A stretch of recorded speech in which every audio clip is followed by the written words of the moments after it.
बच्चों, मैं राजकुमार सैनी आप सभी बच्चों का इस ऑनलाइन पाठ्यक्रम में स्वागत करता हूं। पहले बच्चों, कल हमने प्रश्नावली जो एक थी संयुक्त फलन उसके बारे में अध्ययन किया था और वो हमने कंप्लीट कर ली थी। उसके बाद देखो जो एक्सरसाइज नंबर 2 थी प्रतिलोम वर्तीय फलन, यानी आप इन्वर्स फंक्शन के बारे में पढ़ रहे हैं, उसके हम बात आज कर रहे हैं। तो देखो मैंने कल इसके बारे में आपको कुछ मुख्य फॉर्मूले बताए थे। जैसे मान लो मैंने बताया था कि एक तो जो आपके होते हैं इसमें देखो परिसर मैंने बताया था कि आपको ये याद रखनी है। जैसे मान लो साइन इनवर्स एक्स है, इसका मैंने बताया था परिसर होता है -π/2 से +π/2 होता है। इसी तरह जो कोस इनवर्स एक्स है उसका होता है 0 से पाई। इसी तरह टेन इनवर्स एक्स का मैंने आपको बताया था -π/2 से लेकर के +π/2 के बीच की संख्या। इसी तरह मैंने आपको बताया था कोट इनवर्स एक्स है उसका होता है 0 से पाई के बीच की। इसी तरह सेक इनवर्स एक्स है उसका होता है आपके पास 0 से पाई सिवाय π/2 को छोड़ करके। उसके बाद मैंने बताया था आपको कोसेक इनवर्स जो एक्स होता है उसका होता है -π/2 से +π/2 सिवाय 0 को छोड़ करके। तो ये तो आपको इनके परिसर को ध्यान में रखने। अब सबसे पहले ये प्रश्न उठता है कि इनके यही परिसर क्यों होते हैं। मैं देखो इनमें आपको थोड़ा सा बता दूं, बाकी आप इनको याद कर लेना। जैसे मान लो हम साइन की बात करते हैं, देखो यहाँ पर मान लो मेरे पास आ रहा है +1, यहाँ मान लो आ रहा है -1, और यहाँ पर मान लो 0 है, यहाँ पर मान लो π/2 है, यहाँ पर मान लो पाई है, यहाँ मान लो 3π/2 है, और यहाँ पर मान लो मेरे पास क्या है 2 पाई है। इधर मान लो -π/2 है, इधर मान लो -पाई है, -3π/2 है, -2 पाई है, ये मान लो। अब जो साइन का आप ग्राफ लेते हो, आप जानते हैं कि साइन 0 पर मान 0 होता है और साइन π/2 पर इसका मान क्या होता है 1 होता है। यानी आपका ग्राफ यहाँ जाएगा, फिर ऐसे ग्राफ आपका इस तरह से चलता रहेगा ये साइन का। इधर आओगे तो आपका मान इस तरह से आ जाएगा ये, और वापस फिर पाई पर 0 करके ऐसे ये चलता रहेगा। तो मतलब साइन का जो ग्राफ आपका है वो इस तरह से बढ़ रहा है। अब यहाँ देखिए जो आपका निम्नतम मान है साइन का वो तो आ रहा है -1, और इसका मैक्सिमम मान वो क्या आ रहा है +1 आ रहा है। यानी आपका जो साइन का ग्राफ है वो यहाँ पर जा रहा है और नीचे कहाँ तक आ रहा है, यहाँ तक आ रहा है। तो ये जो इतना क्षेत्र हमारा है वो इसकी रेंज कहलाएगी। मतलब इसका मान -1 से +1 के बीच में परिवर्तित हो रहा है, क्योंकि मैक्सिमम मान ये आ रहा है और मिनिमम इसका क्या आ रहा है, ये आ रहा है। तो ये मान आपको कहाँ प्राप्त हो रहा है, -π/2 पर प्राप्त हो रहा है आपको, और ये कहाँ प्राप्त हो रहा है आपको π/2 पर। तो इसकी रेंज क्या बन गई -π/2 से +π/2। ये आपको इस तरह से ध्यान में रखना है। इसी तरह जब आप कोस की बात करें, देखो जो कोस का ग्राफ होता है, यहाँ मान लो 0, यहाँ π/2, यहाँ मान लो पाई, -π/2 और मान लो -पाई, ऐसे मान लो है। और यहाँ पर मान लो 1 आ रहा मान, या मान लो -1 आ रहा है। आप जानते हैं कि कोस 0 का मान क्या होता है 1 होता है, और कोस π/2 का मान क्या होता है आपका 0 होता है। इसी तरह आपका कोस पाई का मान क्या हो जाएगा -1 हो जाएगा, और उसके बाद में जो आपका ग्राफ है वो इस तरह से गति करता रहेगा। इधर भी आओगे तो इसका जो ग्राफ है वो इस तरह से गति करता रहेगा। अब देखिए जो कोस के मान की अगर हम बात करें तो देखो इसका निम्नतम मान तो यहाँ पर ये आ रहा है और इसका अधिकतम मान आ रहा है ये। तो अब देखिए जो इसका अधिकतम मान तो आपको देखो 0 पर प्राप्त हो रहा है ये रहा, और निम्नतम मान आपको प्राप्त हो रहा है पाई पर। तो ये जो क्षेत्र है इसका वो क्या माना जाएगा, इसका परिसर माना जाएगा। यानी आप 0 से 2 पाई के बीच के अंक हैं वो सारे क्या हो जाएंगे आपके कोस इनवर्स के परिसर, और जो बाकी है इसी तरह से आप ग्राफ के द्वारा इन सभी का मान वो प्राप्त कर सकते हो। तो मैंने आपको 2 का बता दिया है, बाकी सभी का मान आप इस तरह से जांच कर सकते हो। इसी तरह आप 10 का भी पता लगा लोगे। देखो 10 में ये दोनों मान शामिल नहीं, केवल इनके बीच का मान शामिल है, क्योंकि इन दोनों पर जो 10 का मान होता है वो क्या आता है, एक अपरिभाषित मान आपको प्राप्त होता है। तो इनको छोड़ करके जो इनके बीच का मान है वो क्या होगा 10 के लिए परिसर। इसी तरह अगर आप कोट की बात करें तो 0 और पाई को छोड़ करके जो इनके बीच का मान है वो क्या आएगा, इसका परिसर आएगा। इसी तरह अगर आप सेक इनवर्स एक्स की बात करेंगे तो 0 से पाई के बीच का होगा इसका भी, लेकिन आप जानते हैं कि π/2 पर सेक का मान क्या होता है, अनंत होता है ना, इसलिए उसको छोड़ना आपको। इसी तरह अगर आप कोसेक इनवर्स की बात करेंगे तो -π/2 से +π/2 और 0 को छोड़ना है। अब देखो एक तो मैंने ये बताया आपको, दूसरी बात देखो मैंने बताई थी कि जैसे मान लो आपके ऋणात्मक कोण होते हैं, जैसे मान लो साइन इनवर्स -x को आप लिखेंगे माइनस में साइन इनवर्स x प्लस करने पर। इसी तरह जो कोस इनवर्स -x होता है वो आएगा आपका pi minus cos inverse x और जो tan इनवर्स x होता है वो आएगा माइनस का tan इनवर्स x। इसी तरह जो आपके पास कोट इनवर्स माइनस x होता है वो आएगा pi minus cot inverse x।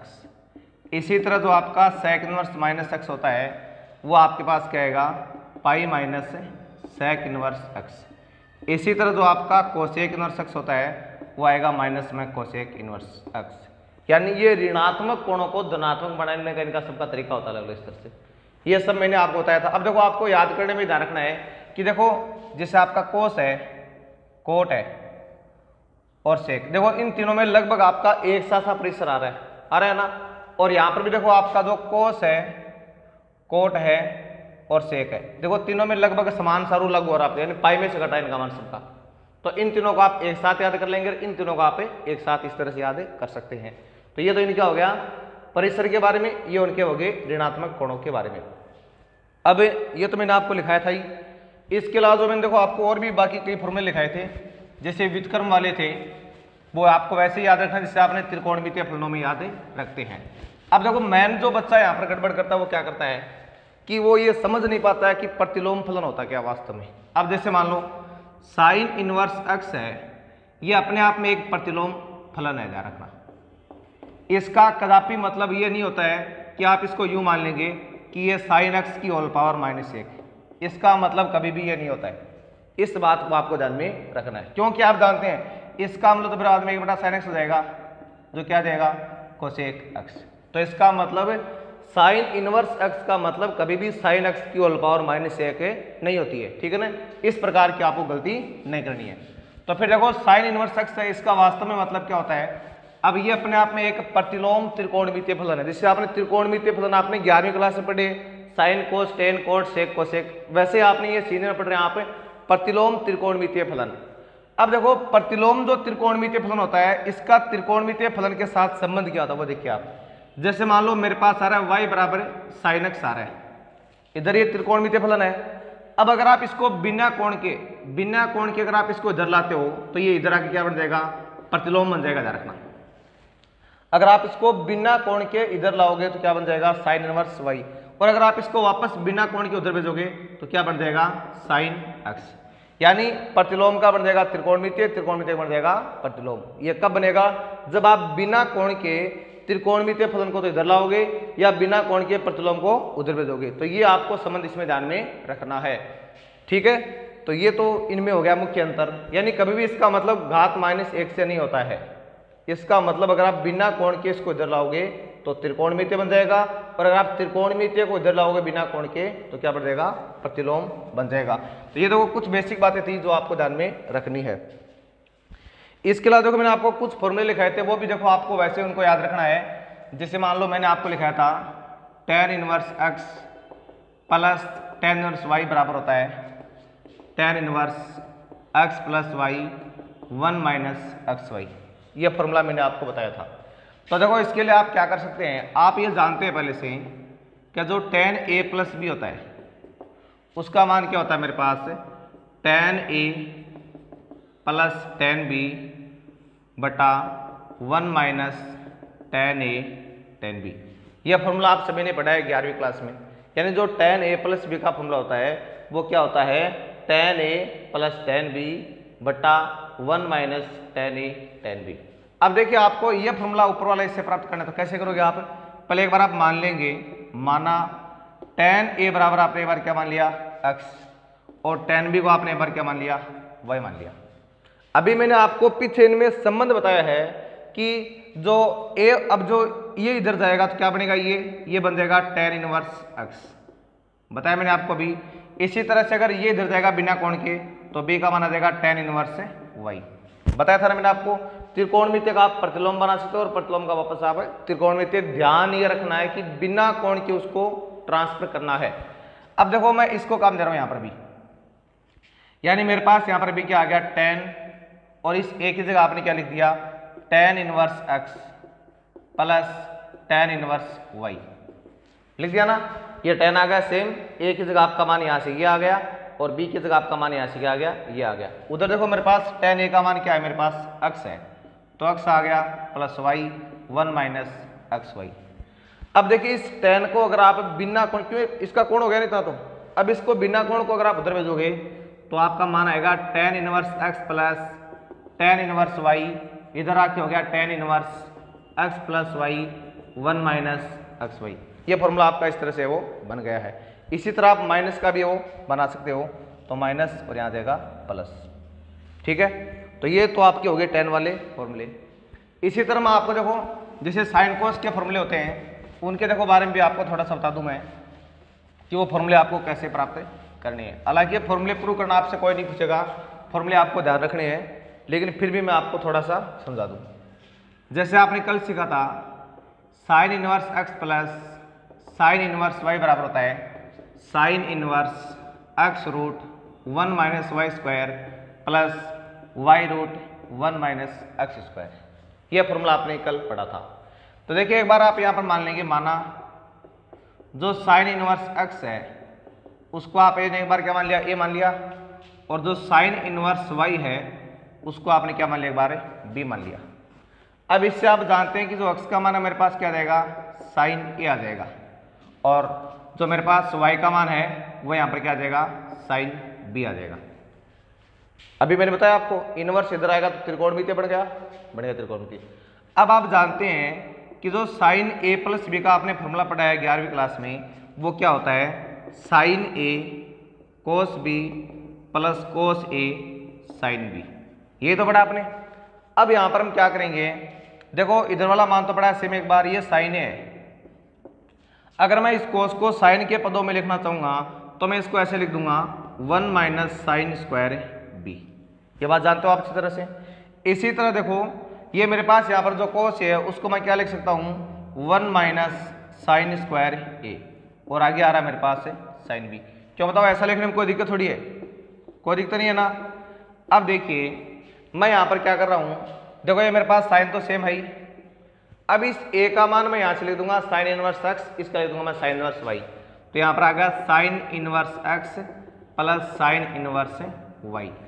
उधर मेरे पास क्या है, साइन a का मान तो आ रहा है x, इसका मान क्या देगा रूट में 1 माइनस साइन b का मान हो गया y स्क्वायर, प्लस यहाँ पर 1 माइनस एक्स स्क्वायर, और यहाँ पर आ गया y। अब अगर आप इस साइन को, क्योंकि इसका कोण तो ये पूरा है ना, अब इसको आप बिना कोण के उधर भेजोगे तो क्या बन जाएगा, साइन इनवर्स बन जाएगा, और आगे माना रहा है x root 1 minus Y square plus y root 1 minus X square. इधर मेरे पास क्या आ गया, sine inverse x plus sine inverse y। ये फॉर्मूला बन गया किसका, sine inverse sine x plus sine inverse y का। इसी तरह अगर आप यहाँ पर माइनस लोगे तो बीच में क्या देगा, माइनस। इसी तरह से आप कोस का जो फॉर्मूला है वो भी आप बना सकते हो। तो ठीक है, ये फॉर्मूले आप इनको देख लेना। हालांकि ये प्रूव करना आपसे कोई नहीं पूछेगा, इनको आपको याद कर लेना। मैंने कल आपको सारे फॉर्मूले लिखवा दिए थे, ये मैंने थोड़ा सा आपको इनके बारे में बताया है ताकि आपको रटना कम पड़े और आप इसको अच्छी तरह से समझ सके। तो ठीक है, ये तो कुछ इसके बारे में बेसिक बातें थी। अब देखो हम जो अपनी प्रश्नावली है 2.1 उसको अभी स्टार्ट कर रहे हैं। तो देखो पहले हम पढ़ रहे हैं 2.1। इसमें पहला प्रश्न आपका ये, हालांकि ये जो टॉपिक आपका ये पूरा 4 अंक का है, ठीक है ना, ये 4 अंक का टॉपिक आता है एग्जाम में आपका। और जो पहली प्रश्नावली थी आपकी वो आती है 3 अंक की। इस टॉपिक में से आपके 2 प्रश्न आते हैं, एक 1 नंबर का आता है, एक आता है बड़ा 3 नंबर का। सबसे पहले देखो 1 नंबर का प्रश्न किस तरह का आता है। देखिए 1 नंबर का प्रश्न इन्हीं में से कोई एक प्रश्न आपसे पूछता है इस टाइप में से, और उसको करना कैसे होता है, इनमें से कोई एक लिख देगा और आपसे बोलेगा इसका मुख्य मान आपको क्या करना है। जैसे मान लो इसमें सबसे पहले पहला पार्ट ले रहे एक बार, जिसमें हमारा सेक इनवर्स माइनस का रूट 2। पहले आपको मानना है, माना y बराबर सेक इनवर्स माइनस रूट 2। अब सबसे पहला काम क्या करना है, ऋणात्मक एंगल को आपको धनात्मक एंगल बनाना है। यानी कोण जो आपका ऋणात्मक है उसको पहले आप क्या बनाएंगे, धनात्मक बनाएंगे।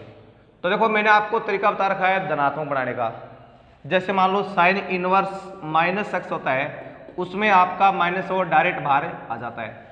इसी तरह जो आपका कोस इनवर्स एक्स में माइनस एक्स होता है वो पाई में से घट के बाहर आ जाता है। यानी प्रतिलोम का अपना अलग रूल है।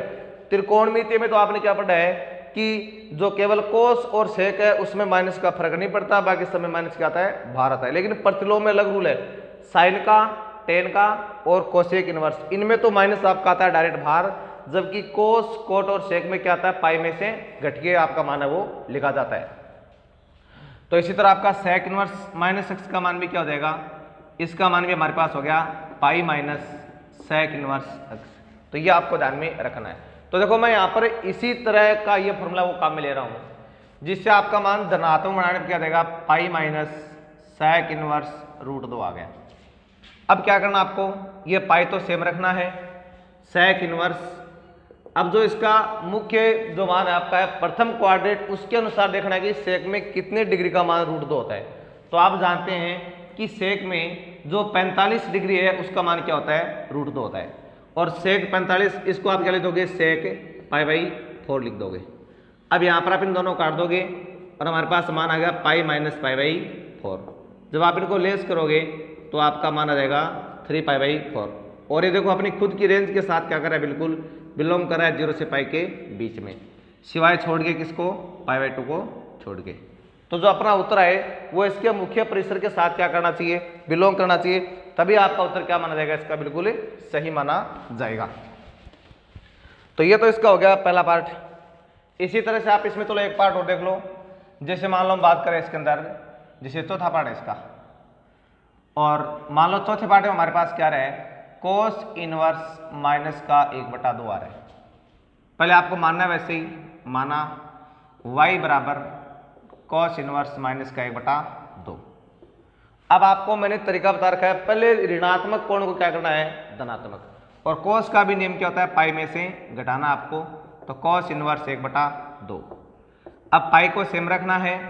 अब कोस में प्रथम क्वाड्रेंट के अनुसार 1/2 मान कितने डिग्री का होता है, तो आप जानते हैं कोस में 60 डिग्री का मान क्या होता है, 1/2, और 60 डिग्री को आप क्या लिख दोगे, पाई बाई 3 लिख दोगे। अब जब आप इनको काटोगे तो y का मान क्या आ गया, पाई माइनस पाई बाई 3। देखो ये कटने वाली बात आपको ध्यान देनी है, ये कब कटते हैं, जैसे मान लो यहाँ पर बाहर कोस इनवर्स है, अंदर मान लो आपके पास जैसे मान लो कोस के साथ कोई भी कोण आ रहा है, मान लो कोस एक्स आ रहा है, यानी इनके बीच में अगर कोई भी संख्या नहीं हो, न कोई धनात्मक न ऋणात्मक, बिल्कुल ये दोनों पास पास हो, तो ये आपस में क्या हो सकते हैं, कैंसिल। इसी तरह मान लो अगर ऐसे लिख जाए कोस और कोस इनवर्स एक्स, तो भी क्या हो सकते हैं, ये कैंसिल, ध्यान रखना। और ये कैंसिल कब नहीं होते हैं, जैसे मान लो मैंने आप इसको कर दिया कोस इनवर्स एक्स, अब आप इनको नहीं काट सकते, ध्यान रखना, ठीक है ना। ये कब कटेंगे, जब दोनों ऐसे बिल्कुल क्या है, पास पास, यानी या तो कोस का क्या है, कोस इनवर्स कोण आए, या कोस इनवर्स का क्या है, कोस कोण आए। ऐसे मान लो साइन इनवर्स का क्या है, साइन कोण आए, या साइन का क्या है, साइन इनवर्स कोण आए, तभी ये दोनों आपस में क्या हो सकते हैं, कैंसिल, अन्यथा कैंसिल नहीं होंगे। तो देखो ये दोनों कट गए आपस में, और आपका मान आ गया पाई माइनस पाई बाई 3। इसको जब आप आगे सरल करोगे तो मान आ गया 2 पाई बाई 3, जो इसकी मुख्य रेंज के साथ क्या कर रहा है, बिलोंग कर रहा है। तो इसका मतलब आपका उत्तर क्या है, ये सही है। इसी तरह अगर आप बात करें, जैसे आप एक प्लस वाले उसमें, जैसे छठा पार्ट हमारे पास, इसमें आ रहा है tan इनवर्स 1/√3 आ रहा है। तो पहले आप मानेंगे, माना y बराबर tan इनवर्स 1/√3। अब आपने तरीका सीखा है कि पहले ऋणात्मक कोण को धनात्मक, तो इस बार पहले से धनात्मक है, तो आपको यहाँ पर इसको बदलने की आवश्यकता नहीं है। तो हम क्या करेंगे, अब tan में देखेंगे कि कितने डिग्री का मान 1/√3 होता है। तो आप जानते हैं कि जो tan होता है उसमें पाई बाई 6 का मान है, वो क्या होता है, 1/√3 होता है। तो आप यहाँ पर क्या कर दोगे, tan पाई बाई 6, इनको काट दिया, और y का मान आ गया पाई बाई 6, जो इसकी मुख्य रेंज के साथ क्या कर रहा है, बिलोंग कर रहा है, माइनस पाई बाई 2 से प्लस पाई बाई 2 के बीच में, ठीक है। ध्यान रखना ये tan में छोटा ब्रैकेट आता है, और छोटे ब्रैकेट का आप मतलब जानते हो क्या होता है, केवल इनके बीच की संख्या होती है। तीनों ब्रैकेटों का आपको मतलब बताना चाहिए। जैसे मान लो मेरे पास ये ए बी लिखा है छोटे ब्रैकेट में, या मान लो मेरे पास ये ए बी लिखा है मझले ब्रैकेट में, या मान लो मेरे पास ये ए बी लिखा है बड़े वाले ब्रैकेट में। इसका मतलब क्या होता है, केवल बीच की संख्या से होता है। इसका मतलब जो लिखी है केवल उस संख्या से होता है, इसका मतलब जो लिखी है वो भी होती है, और बीच की भी क्या होती है, शामिल होती है। इन तीनों का आपको इस तरह से ध्यान में रखना है। तो प्यारे बच्चों, मैं उम्मीद करता हूं कि ये पहला प्रश्न तो आप इस तरह से कंप्लीट कर लोगे पूरा। अब हम आगे प्रश्न संख्या 2 की बात कर रहे हैं। तो देखो प्रश्न संख्या 2 में क्या है, अब आपके बड़े प्रश्न शुरू हो रहे हैं जो 3-3 नंबर के पूछ जाते हैं, उनकी बात करें। जैसे पहला प्रश्न आपका ये है, इसमें आपको सिद्ध करना है 2 tan inverse 1/2 minus tan inverse 1/7 बराबर आएगा पाई बाई 4। तो देखो सबसे पहले आप लेंगे इसमें बायां पक्ष, और बाएं पक्ष में आपका मान आ रहा है 2 tan इनवर्स 1/2, और माइनस में टेन इनवर्स 1/7 ये मान आ रहा है। तो सबसे पहले आपको इसमें क्या करना है, यहाँ पर जो 2 tan इनवर्स x है उसमें आपको क्या लगाना पड़ेगा, 2 tan इनवर्स x का जो फॉर्मूला है वो लगाना पड़ेगा। तो मान आएगा tan इनवर्स 2x बटा 1 माइनस एक्स स्क्वायर, और ये आ रहा है मेरे पास क्या, सेम। आपको बेटा यहाँ पर ध्यान देना है कि 2 tan इनवर्स जो x होता है उसका फॉर्मूला लेना काम है कौन सा, tan inverse 2x upon 1 minus X square.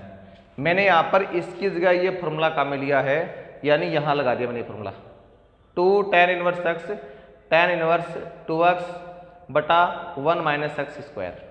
अब देखो आगे, ये तो मान मेरे पास क्या बन रहा है, अभी इन दोनों कर दिया आपने, एक आगे ऊपर, तो नीचे वाला मान मेरे पास आ रहा है 3/4 और माइनस में tan इनवर्स 1/7। अब देखो जब आप इसको आगे सरल करोगे तो आपका मान बनेगा tan इनवर्स ये 4/3 हो गया, और माइनस में ये आ रहा है tan इनवर्स 1/7। अब देखिए इसमें आपको दोबारा से कौन सा लगाना है, tan inverse x minus tan inverse जो y है उसका नियम आपको इसमें काम में लेना है। ये मैंने आपको समझा दिया, इस फॉर्मूले को मैंने काम में लिया था। अब देखिए आगे आप इसको कैसे करना है। तो देखो बराबर यहाँ पर मेरे पास आ रहा है tan इनवर्स दोबारा सेम। अब x माइनस वाई का आप रूल लगा रहे हैं, जो क्या होता है x माइनस वाई बटा 1 प्लस एक्स वाई। ध्यान देंगे मैंने यहाँ पर ये फॉर्मूला प्रयोग किया है, tan inverse x minus tan inverse y बराबर tan inverse x minus y 1 plus X Y, जो मैंने आपको कल की क्लास में लिखवाया था। ये सारे फॉर्मूले वहाँ से मैंने इस फॉर्मूले का क्या किया है, प्रयोग किया है। अब देखो ऊपर आपका यहाँ पर लघुत्तम क्या आएगा, 21 लघुत्तम आ जाएगा। 3 का भाग है 7 बार और 7 चौक 28, माइनस 7 का भाग 3 बार तो आ गया 3। इसी तरह आप देखो इसको लिख देंगे, जैसे ये 4/21 हो गया नहीं ये, तो इसमें भी आपका 21 आ गया लघुत्तम, इसके बटे में 1 माना और ये आ गया 21 प्लस 4। अब देखो ये दोनों तो कट रहे हैं बिल्कुल पहले से। ये आ रहा मेरे पास tan इनवर्स 25/25, और आप जानते हैं कि जब 25 में 25 का भाग देंगे तो 1 आएगा आपके पास, और इसको आपको दिखाने की आवश्यकता नहीं है। अब जो एक मान होता है tan में वो कितने डिग्री का होता है, आप जानते हैं tan में π/4 का मान 1 होता है। तो इन दोनों को आप कट कर दोगे और मान आ गया π/4। ये किसका मान प्राप्त हो गया आपको, दाएं पक्ष का मान प्राप्त हो गया है। और यही इस प्रश्न में क्या करना था, आपको सीधे करना था। तो ये तो था हमारा प्रश्न संख्या 2। अब आगे बढ़ रहे हैं प्रश्न। तो प्यारे बच्चों अब आगे प्रश्न संख्या 3 में है, सिद्ध करना आपको tan inverse 17/19 minus tan inverse 2/3 बराबर आएगा tan इनवर्स 1/7। तो देखो सबसे पहले आप इसमें लेंगे बाएं पक्ष, जो हमारे पास आ रहा है tan inverse 17/19 minus tan inverse 2/3।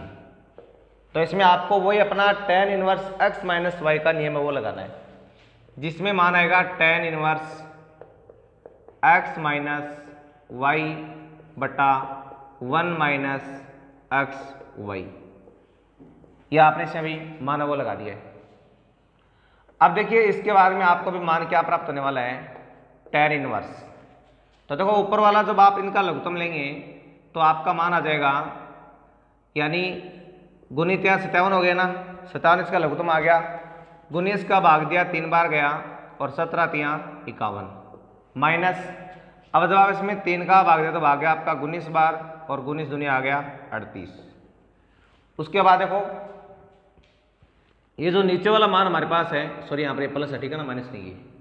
और नीचे वाले मान में हमारे पास क्या है, देखो गुणित 57 हो गए, ऊपर हो गए 34, तो लघुत्तम आपके पास क्या आ गया 57 आ गया। और उसके बाद देखो जब आप इसके बटे में 1 मान लेते हो तो 1 का भाग है इसमें 57 बार और यहाँ पर आ गया 57 प्लस यहाँ पर आ गया 17 दूनी 34। अब देखिए ये दोनों तो कट रहे हैं पहले से डायरेक्ट सीधे दोनों, और उसके बाद में ये तुम्हारा मेरे पास कितना tan इनवर्स, और ऊपर वाला जो मान है वो ठीक कितना आ गया 13 आ गया। जब आप 51 में से 38 जाएगा तो क्या बचेगा 13, और इन जब आप दोनों को जोड़ोगे तो मान क्या जाएगा आपका 91 आ जाएगा। अब यहाँ पर tan इनवर्स तो सेम है, इन्हें आप 13 से काट लो, 1 बार और 7 बार, मान आ गया 1/7। ये मेरे पास क्या आ गया इसका दायां पक्ष, ये आपको इसमें सिद्ध करना था। अब देखो आगे प्रश्न संख्या 4 में क्या दिया गया है वो देखिए आप। प्रश्न संख्या जो 4 में लिखा है वो ये लिखा है कि कोस इनवर्स जो 63/65 है प्लस 2 tan इनवर्स जो 1/5 है वो बराबर दिखाना आपको किसके, साइन इनवर्स 3/5 के। तो ये आपको इसमें क्या करना भी सीधे करना है। तो देखो इसमें आप हल कैसे करोगे, सबसे पहले एक बार आप इसको इनवर्स को तो सेम पढ़ने दो, ठीक है ना। और ये आपके पास आ रहा है 2 tan इनवर्स 1/5। यहाँ पर आपने क्या चयन किया है, आपने देखो इसमें बाएं पक्ष का चयन किया है। अब देखिए क्या करना आपको, ये जो कोस इनवर्स जो 63/65 है वो तो सेम रहेगा एक बार, और इसमें आप 2 tan इनवर्स x का रूल लगा दो, जो क्या हो गया tan इनवर्स 2x/1 - x²। ये आपने इसमें 2 tan इनवर्स x का रूल है वो लगा दिया। अब देखो ये तो रखना आपको कोस इनवर्स 63/65 प्लस यहाँ पर मेरे पास क्या आ रहा है tan इनवर्स, ऊपर तो आ रहा है 2/5 और नीचे मेरे पास आ रहा है 24/25। अब देखो जब आप इसको आगे सरल करोगे ये तो आ रहा है 63/65 प्लस, अब देखो इसमें आप इसको काट सकते हो 5 को 5 बार में से, इससे कट जाएगा कितने बार है 12 बार। अब ये 5 ऊपर चला जाएगा तो मान क्या बन गया tan इनवर्स 5/12 बन गया। अब देखिए आपको क्या करना है, अपना जो आंसर है वो आपको साइन की फॉर्म में लेके आना है। अब या तो ऐसा करो आप इन दोनों को साइन की फॉर्म में पहले बदल लो, तो आपने एक बार क्या मान लिया, बाएं पक्ष का मान मेरे पास आ गया थीटा प्लस अल्फा, ये समीकरण 1 आ गई। और आपने भी क्या माना है, आपको आपने पुट किया है कि कोस इनवर्स जो 63/65 है उसको आपने थीटा माना है, और जो tan इनवर्स 5/12 है उसको आपने क्या माना है अल्फा माना है। अब कोस उधर जाएगा तो मान क्या बनेगा 63/65 बराबर आ गया कोस थीटा। इसी तरह से 5/12 बराबर क्या आ गया tan अल्फा।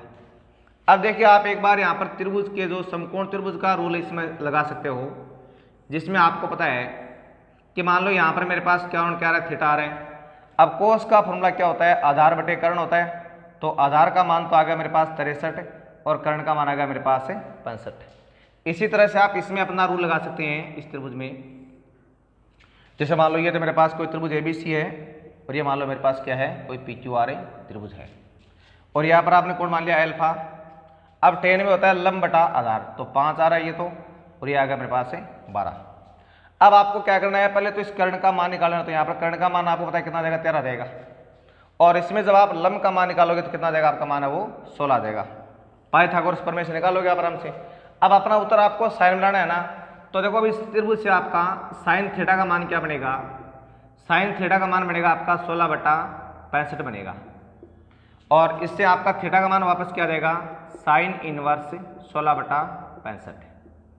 इसी तरह अगर आप इसकी बात कर रहे हो तो इसमें आपका साइन अल्फा का मान क्या बनेगा, यानी 5/13 बनेगा, और इससे आप अल्फा का मान क्या निकालोगे साइन इनवर्स 5/13। यह आपने थीटा और अल्फा का मान साइन की फॉर्म में निकाली है। अब ये दोनों के दोनों मान आपको कहाँ रखने हैं, समीकरण 1 में रखने। तो आपने लिख दिया थीटा व अल्फा का मान समीकरण 1 में रखने पर। अब जैसे आपने समीकरण 1 में रखा तो बाएं पक्ष का मान आपके पास क्या आ गया sine inverse 16/65 plus sine inverse 5/13। अब देखिए क्या करना आपको, इन दोनों में जो साइन इनवर्स का जो रूल है जोड़ने का x + y का, वो आपको इसमें लगाना है। जो क्या होता है साइन इनवर्स x आएगा पहले, तो x का मान तो है 16/65 और रूट 1 - y², यानी 1 - 25/169 हो गया। फिर प्लस y का मान आ रहा है 5/13 और रूट में 1 - x², यानी जो 16 है उसका वर्ग करना आपको, यानी कितना का 256 हो गया ना 256, और साथ में आप 65 का भी वर्ग वो कर लोगे। तो ये मेरे पास आ गया फॉर्मूला लगाने पर ये मान। और फॉर्मूला कौन सा लगाया मैंने ध्यान रखना, sine inverse x plus sine inverse y बराबर क्या होता है, sine inverse x root 1 minus Y square और y root 1 minus X square. इस फॉर्मूले का मैंने इसमें क्या किया है, प्रयोग किया है। अब देखो आगे, ये साइन इनवर्स तो यहाँ पर आ रहा है सेम, ये 16/65 है। अब इस रूट को अगर आप सरल करोगे तो आपका मान क्या देगा, 12/13 देगा, प्लस यहाँ पर मेरे पास मान है 5/13। और जब आप उस वर्गमूल को वापस सरल करोगे, वो वहाँ पर 65 का स्क्वायर है, तो जो आपका मान है वो कितना आ जाएगा, वो आपका मान आ जाएगा 63/65 आपको प्राप्त हो जाएगा उस वर्गमूल को सरल करने पर।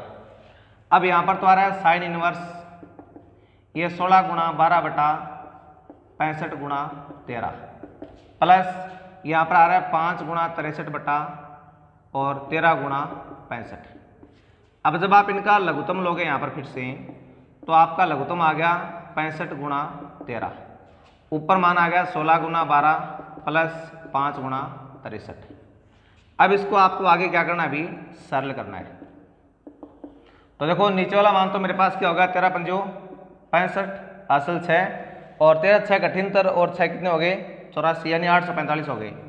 ऊपर वाले मान में 16 दूनी 32 3 और 16 दिन हो गए 19 192। इनको 5 3 15 और 30 और 1 हो गया 31। अब देखो साइन इनवर्स तो यहाँ पर आ रहा है सेम और नीचे आ रहा है 845। इनको जब आप जोड़ोगे तो मान हो गया 7, फिर ये आ गया 10 और उसके बाद में क्या रहा है, ये आपका जो मान है वो कितना हो गया 507 हो गया। अब देखिए ये जो संख्या आपकी है, इनको आपको काटने के बाद में आपका मान क्या आना चाहिए, यहाँ पर 3/5। तो देखिए ये जो संख्या आपकी है ये 169 से पूरी बार कट रही है। तो 169 से ये तो कटेगी 3 बार और ये कितनी बार कटेगी 5 बार।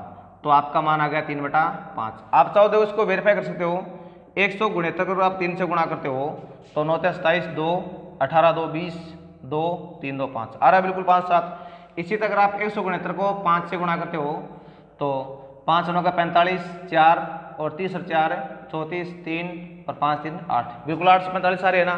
तो अब आप मान लेना कि 169 से पूरी कट रही है और आपका मान आ गया 3/5। तो ये मेरे पास किसका मान आ गया है, दाएं पक्ष का। और ऐसे आपको इसका क्या करना था, सिद्ध करना था। तो प्यारे बच्चों, आज हमने प्रश्नावली 2.1 शुरू की है और हमने इसके ये 4 प्रश्नों का अध्ययन किया है। अब जो बाकी प्रश्न है आगे, उनके आप खुद एक बार ट्राई करना है और बचे हुए प्रश्न है वो हमें कल करेंगे। धन्यवाद।